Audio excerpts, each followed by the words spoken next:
બોલો બોલો હરીફભાઈ, શું થયું? ભાઈ આ વિસ્તારનો સ્થાનિક છું અને ખાસ એક વાત છે કે કાલે સવારે 9 વાગ્યાથી પાણી ભરાવાનું ચાલુ થયું હતું ને મેં પોતે પત્રકાર છું. મેં તંત્રને એક એલર્ટ કર્યું હતું કે સાહેબ બધા વિસ્તારોની વોર્ડ વાઇઝ એક ટીમ તૈનાત કરવામાં આવે કે ભાઈ આ વિસ્તારમાં બોટ મૂકવી છે, આ વિસ્તારમાં આ કરવું છે. તો હવે પક્ષપાત જેવું થઈ રહેલું છે. અહીંયા ગઈકાલથી 24 કલાક ઉપર સમજો કેટલા વાગે આખી રાત અમારે ત્યાં કોઈ સેવા આપવામાં નથી આવી. આજે સવારે જ્યારે પાણી ઉસરવાનું ચાલુ થયું એટલે તંત્ર દ્વારા એક બોટ આવી અને જમવાનું ને જે કંઈ બી વ્યવસ્થા હતી તે આવી.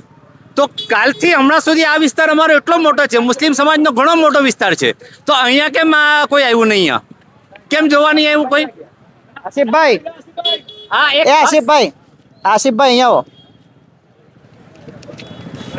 આસિફભાઈ, આ તમારા ભાઈ એમ કે છે કે આખો મુસ્લિમ વિસ્તાર છે ને બોટ નહીં આવીને સેવા નહીં આવી. એવું કઈ પક્ષપાતનો સવાલ નથી ઉભો થતો, પણ એક વસ્તુ છે, આજે સવારથી બોટ ચાલુ છે અને જ્યાં જ્યાં જમણવાર પહોંચવાનું છે જમણવારનું બી ચાલુ છે.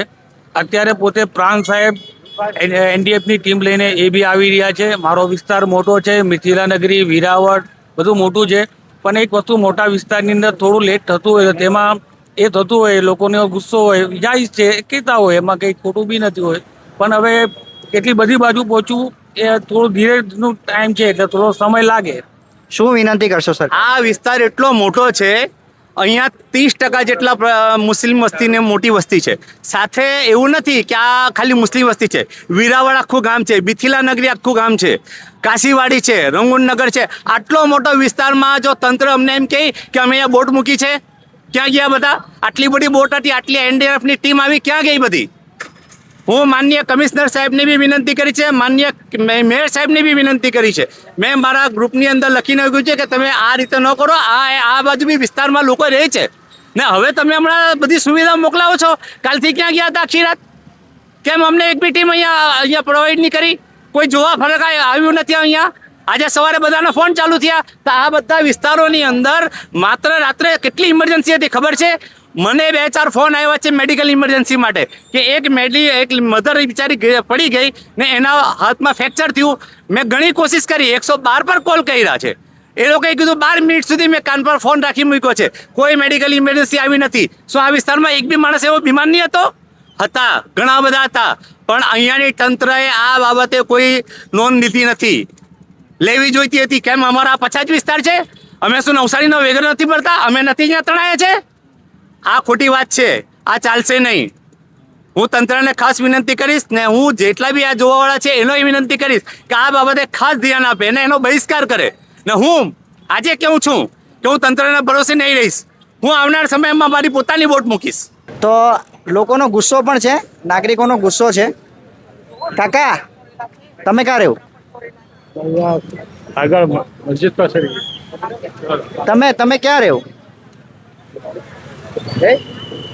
અહીંયા નહીં સુકાય, તેમાં શીખવું પડે. પહેલા તો માવો ખાવાનો નહીં. ભાઈ, ક્યાં રહેવાનું તમારું? કાશીવાડી વિસ્તારમાં. સુવિધાઓ એવી બધી અમારા ઘરમાં તો એટલું પાણી છે કે ઘર પાસે જવાતું જ નથી કે સુવિધા કઈ આવી તે ખબર. બોટ આવી કે ના, કોઈ બોટ નથી. બોટ પેલા ભાઈ સાચું કહેતા હતા? શું? આ પેલા ભાઈ જે બોલતા હતા કે 24 કલાકથી કોઈ બોટ નથી, કોઈ સુવિધા? હા, કોઈ નથી, કોઈ બોટ નથી, કોઈ સુવિધા નથી. ના, અંદર રંગૂનનગર, કાશીવાડી એ પણ કોઈ નથી આવ્યું તંત્ર. એટલે એવું થઈ શકે કે કદાચ પાણીનો વહાવ વધારે હોય એટલે આ તકલીફ છે. આ ભાઈ સાચું કહેતા છે શું કે બોટ ની હતી ને કઈ નહીં આવેલી, તે બી ચાલી ગયેલી, પાછી આવીને બી ચાલી ગયેલી. 24 કલાક ખાવાની કે કઈ સુવિધા નહીં કઈ મળી, નહીં, કઈ નહીં. મેડિકલ હેલ્પ નહીં મળતી. કઈ વસ્તુ નથી. આ ભાઈ સાચું કહે છે. સાચું કહે છે. કરિશ્મા ગાર્ડનમાં તો કઈ પહોંચેલા જ નહીં. કઈ જ નથી. અહીં એક સોસાયટી છે, ત્યાં અમારા દોસ્ત ને બધા રહેતા છે, ત્યાં તો કઈ પહોંચ્યું જ નથી હજી. ખરેખર નથી પહોંચ્યું કે ખરેખર નથી પહોંચ્યું. હજુ બી ફોન આવે છે અમારી. બધા તો કાલે સેવામાં હતા અહીંયા. અમે હતા તે અમે લોકો જે સેવા કરીને ગયા તે છેલ્લી હતી, એના પછી કોઈ સેવા પહોંચી નથી. અને પાણી જ્યારે ઓવરલિફ્ટ થયું ત્યારે કોઈ નહોતું. વસ્તુ કે અમે અમારી જાતે જ બધી સેવા આપી છે ત્યાં. કોઈ અમને કઈ તંત્ર પાસેથી અમે કઈ લીધું નથી. આ વિસ્તારમાં વાહનો તો જઈ નહીં શકે. પ્રાયોરિટી શું હોય? બોટ રેસ્ક્યુ કરવા માટે બોટ હોય. રેસ્ક્યુ નથી જોઈતું અમને. અમને મેડિકલ હેલ્પ કે કંઈ ફૂડ એ લોકોને પહોંચી શકે, અમારા માણસોને કંઈક મળી શકે, જે બિચારા બીમાર છે એ લોકોને કંઈક કરવું જોઈએ. એના માટે આટલી બધી બોટ તો હશે. શું 3 જ બોટ છે નગરપાલિકા પાસે? આજુબાજુમાં ઘણા નગરપાલિકાઓ છે જ્યાંથી કે મને એવું બી કીધું કે પેલો વહાણ વધારે હોય ને તો બોટ નહીં જાય એમ. ના, એવું પોસિબલ એટલું બધું તો દરિયાની કંઈ ભરતી નહીં હતી, અમુક વિસ્તારોમાં જતી હતી. ને આ એનડીઆરએફની ટીમ શું આ બોટમાં નહીં કામ કરે? કરી શકે. એવું વસ્તુ નથી કે ભાઈ આ કઈ પેલી પેડલવાળી બોટ નથી કે ચાલી જવાની એની રીતે. તમે એવું કહેવા માંગો કે ભેદભાવ રાખવામાં આવ્યો? 100% ભેદભાવ રાખવામાં આવે છે. તંત્ર આ બાબતે નોંધ નથી લીધી ને તંત્રએ નોંધ લેવાની હોય છે કે સૌથી પહેલા પાણી અહીંયા ભરાય છે, તો એ બાબતે ખાસ નોંધ લેવી જોઈએ. ને એ લોકોને ખબર હતી કે આ રીતે પોઝિશન થવાની છે, તો પછી આજુબાજુની નગરપાલિકાઓમાંથી એ લોકોએ સુવિધા મંગાવવાની હતી. તો 3 બોટ મેં ફોન કર્યો હતો કે 3 જ બોટ જ છે, તો શું 3 બોટ આખા નવસારી માટે ચાલશે? કેવી રીતે ચાલશે? તમારે તંત્રની કામગીરી પર પ્રશ્ન થાય છે ભાઈ, ને થવું જોઈએ. પાણી કેમ ભરાય? પાણી ભરાવાનું કારણ તો એ છે કે ઉપરવાસ વરસાદ હોય છે. નવસારીની અંદર હાલમાં જે દબાણો કરવામાં આવ્યા છે, ઘણા બધા દબાણો પુરાણો થઈ ગયા છે ને ભરતીના કારણે પાણી ભરાય છે. એ સ્વાભાવિક છે અને દર વર્ષે ભરાતા છે. એ નવસારી શહેરને આદત બી પડી ગઈ છે પાણી બાબતે. પણ જે તંત્રે એલર્ટ એ લોકોને તો પહેલેથી ખબર હોય કે ભાઈ આ પાણી આવવાનું છે, આટલું આવશે તેટલું આવશે, તો એ લોકોએ જે આ રીતે સુવિધા કરવાની તો આજુબાજુમાંથી નગરપાલિકામાંથી વ્યવસ્થા કરવાની હોય, તો કેમ નથી કરી? સુરત હતી, બારડોલી હતી, આ આજુબાજુની નગરપાલિકા હતી, તો આપણને તો ખબર જ હતી કે આ પરિસ્થિતિ થવાની છે. સ્ટ્રોમ ડ્રેનની વ્યવસ્થા જે હોય તે કરી નથી અને અહીંયા નાગરિકોનો થોડોક રોષ છે. બરાબર, આ હાલત છે. આગળ જઈએ, ચાલો ને બીજા વિસ્તારમાં કંઈક હોય તો જોઈએ. લાવ ઇધર આવો. શું નામ ભાઈ? વસીમ, શું કહેશો? ગાર્ડન રહેવાનું. કરિશ્મા ગાર્ડનમાં રહેવાનું. પેલા એક ભાઈ કહેતા હતા કે કરિશ્મા ગાર્ડનમાં કઈ આવ્યું નથી. કરિશ્મા ગાર્ડનમાં કાલથી કોઈ સુવિધા મળી નથી. 5-5 ફૂટ પાણીમાં અમે જાતે આવ્યા છે. 240 ફ્લેટ છે, 240 પરિવાર રહી. વોટ લેવા આખું ગામ આવે ત્યારે બધાને બધું દેખાય. પણ આવી પરિસ્થિતિમાં કેમ નહીં આવે? પણ કોર્પોરેટર આસિફભાઈ છે. આસિફભાઈને બી 10 ફોન કર્યા છે ને અમારે જાતે આવવું પડ્યું. આસિફભાઈ હમણાં રફીકભાઈને ફોન માર્યો છે, અવાય નહીં. એમના નગરપાલિકાના માણસો ત્યાં રાતે ઘેરાયેલા હતા, એમને જમવાનું અમે પહોંચાડ્યું. અરે આસિફભાઈ આ શું છે જો ને યાર. ગાર્ડનની અંદર આટલા પાણી તો બી એમની સાથે ફોનમાં કોન્ટેક્ટ હતો ને એ લોકોએ એક બહુ સારું કામ કર્યું છે. અમારા મહાનગરપાલિકાના 2 કર્મચારી હતા, તેને જઈને 4ને એ લોકો ખાવાનું પહોંચાડ્યું છે. અને બીજું કે અમારી મહાનગરપાલિકા સતત અમારા મેયરશ્રીથી લઈને કમિશનરશ્રી બધા ધ્યાન આપી રહ્યા છે, ધારાસભ્યથી લઈને જિલ્લા પ્રમુખ બધા ધ્યાન આપી રહ્યા. આટલામાંથી મારો કોઈ માણસ એમ કે આસિફભાઈ નહીં આવેલો કે નહીં ઊભો રહેલો 24 કલાક, તો કહી દઉં તમને. બોલો ભાઈ. કોઈ સુવિધા અમને મળી નથી. અમે સુવિધા નથી મળી. એમને પૂછો, ડેક મોકલાવવામાં આવી, પાણી મોકલાવવામાં આવી એમને હમણાં હાલમાં.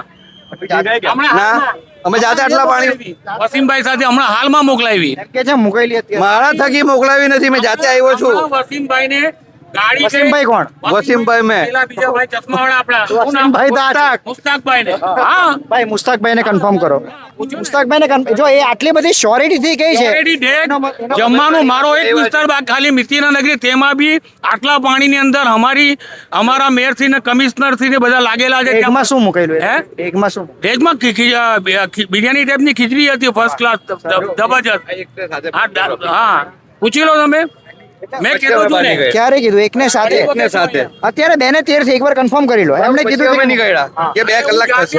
મેં મૂકવા વાળો ફોટા બતાવો. હવે આટલું બધું ખોટું થાય. પછી અમે આવ્યા છે ને. નહીં, આનો કદી આવ્યો. એક કામ કરો, સાંભળો. ગધેવાન મચ્છી માર્કેટમાં હમણાં અમારી મહાનગરપાલિકાની ફાયરની ટીમ ડેક સાથે અને ફૂડ પેકેટ સાથે રવાના થઈ. જે નહીં જવાનું તે બી જગ્યા પર ગધેવાન મંદિર ગઈ. હવે જેટલું અમને જરા કન્ફર્મ કરાય આપો તમે. મેં તમને પૂછું કે અત્યારે જે ગઈકાલે જે પાણીનો ફોર્સ હતો તેમાં જવાની પોઝિશન તમે જોઈ કેટલી. એમાં નહીં જવાય, એમાં નહીં તો જવાય. પછી તે વસ્તુ છે. અત્યારે જેવું અમારું ઉતરવાના થયા એ દરમિયાન અમારી મહાનગરપાલિકા જિલ્લા વહીવટી તંત્ર લાગેલા છે સતત. તમે કાર્યશીલ છો આસિફભાઈ. એ લોકોનું કેવું એમ છે કે આવી આવી જ્યારે ભયાનક પરિસ્થિતિ હોય ને ત્યારે એવી કોઈ સુવિધાઓ ઊભી કરવામાં આવે કે આ લોકો સુધી પહોંચી શકાય. હા પણ એ તમારી વાત બરોબર તમે કહેતા છો એના માટે તમારે રજૂઆત કરવી પડશે. ને રજૂઆત તો કરવાના છે તો અમારા બધા તમે હર્ષ સંઘવી સાહેબ આવ્યો અમારા ત્યાં એમને બી એ વસ્તુને સિરિયસનામાં લીધી બધું જે કહેવાનું તેમને કીધું આજે ટીમ આવી ગઈ અમારા સાંસદ શ્રી CR પાટીલ સાહેબ બધા જ લાગેલા છે બધા. ઓકે, તો ખરેખર નગરસેવક આવા હોવા બી જોઈએ કે ઊભા રહીને જવાબ આપે છે, બરાબર. ખીચડી બનાવવા નથી જતા રહેતા બીજાની જેમ. તો આ સિચ્યુએશન છે અત્યારે હાલ ટાટા સ્કૂલના વિસ્તારની. પાણી જોવા માટે હવે લોકોની ભીડ ઉમટે છે, પણ ખરેખર ઘરે રહેવું વધારે સારું.